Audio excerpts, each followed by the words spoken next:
hands it back to Fox.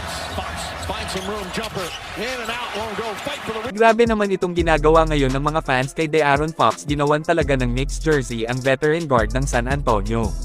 Si Fox lang naman kasi ang pinaniniwalaan ng marami na tumulong sa New York Knicks para mag-champion sa katatapos lamang po na season. Kung hindi dahil sa pag-struggle ni De'Aaron Fox sa finals versus Knicks ay malamang hindi nakuha ng New York ang panalo. Ganun pa man mga kaibigan, ayon sa report ngayon ay hindi nga daw bibitawan ng Spurs si Fox, at sinabi rin ng veteranong guard ng San Antonio matapos matalo laban sa Knicks ay gusto rin nga daw niyang manatili sa Spurs. Ewan ko lang kung magandang desisyon ba para sa front office ng San Antonio Spurs ang storyang hindi nila bibitawan si Fox. Na marami ang nagsasabing dapat na mag-move on na ang Spurs kay Fox at para masemento na si Dylan Harper sa starting spot ng San Antonio next season. Kayo mga kaibigan, ano naman ang masasabi nyo tungkol sa future ni Fox sa Spurs? Mag-comment lang po.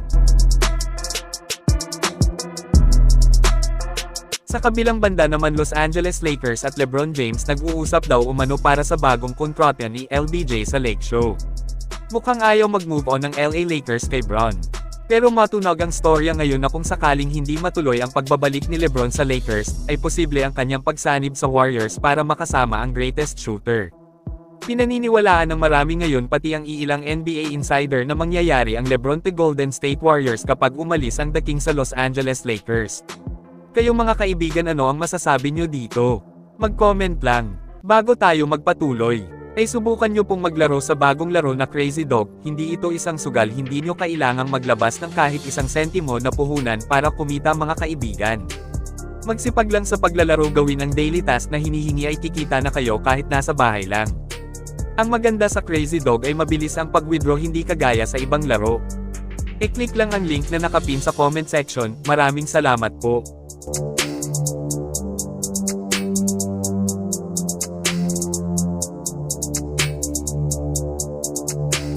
Ngayon ay dito na tayo sa isa na namang maingay na trade rumors, itong Anthony Davis at Jimmy Butler swap. Ang trade ideya na ito ay nanggaling po sa Bleachers Report, kung saan makukuha ng Warriors si AD sa Washington Wizards kapalit si Jimmy Butler papuntang Wizards at ang number 11 pick ng Dubs sa nalalapit na NBA draft. Para sa akin, napakalaking sugal ito para sa Golden State Warriors. Maliban sa mawawala si Butler sa kanila, madadamay pa talaga ang number 11 pick nila sa draft. Well, interesting din naman ang Anthony Davis sa Warriors, dahil kapag ka napanatili ng GSW na healthy si AD next season ay paniguradong malayo ang mararating nila. Kung sakaling matuloy si AD sa Dubs ay possibly rin ang reunion nila ni LeBron James sa Golden State. Pag nangyari ay magiging kakaiba na talaga ang Warriors. Isipin nyo ba naman, Stephen Curry, LeBron James, Draymond Green at Anthony Davis sa iisang kupunan, mga kaibigan, ay hindi masusukat ang lakas kapag healthy.